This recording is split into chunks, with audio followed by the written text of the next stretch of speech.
There are many reasons Democrats did so poorly in the 2022 midterm elections, not the least of which was that black voters largely stayed home. And can you blame them? Blacks have finally woken up to the fact that Democrats really don't care about them. Case in point, Brittney Griner. Now, here's a woman, an American woman, who was sentenced to 9 years in prison time in Russia. For what? Bringing a vape pen into the country. Now, I'm sure the fact that she's gay didn't help either. Russia is notoriously anti-gay. Griner has been locked up since February, and the U.S. has been dragging its feet trying to get her released. It begs the question, if Brittney was a blonde-haired, blue-eyed woman, would our government allow this? Now, white females have always garnered attention when they fall into trouble. And just as an aside, did you know that the Amber Alert was named after an actual white child named Amber? Okay, let me pause here and say that if you are new to my channel, please take a moment to subscribe and hit like. And click that alerts bell to be notified when I upload a new video. So Brittney has been in a Russian prison since February. And now it's being reported that the Russians have moved Brittney to a penal colony.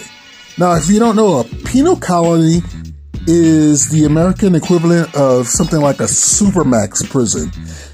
Oh, with a dash of hard labor thrown in for good measure.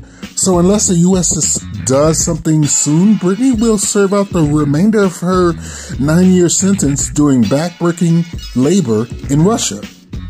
Now, I see all of this as a Russian chess move, where Brittney is a pawn, because you must realize that the U.S. and Russia are basically fighting a proxy war over Ukraine.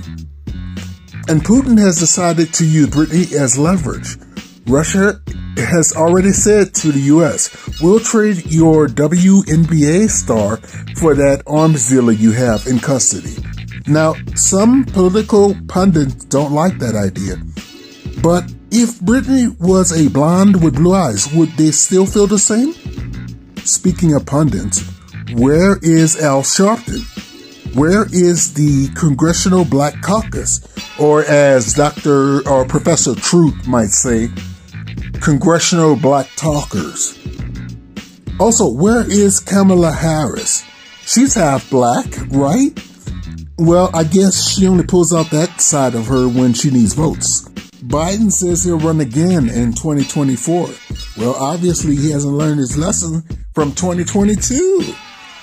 Of course, Biden will go out in flames against the orange man, because as the Brittney Griner situation shows, Democrats don't care about black people.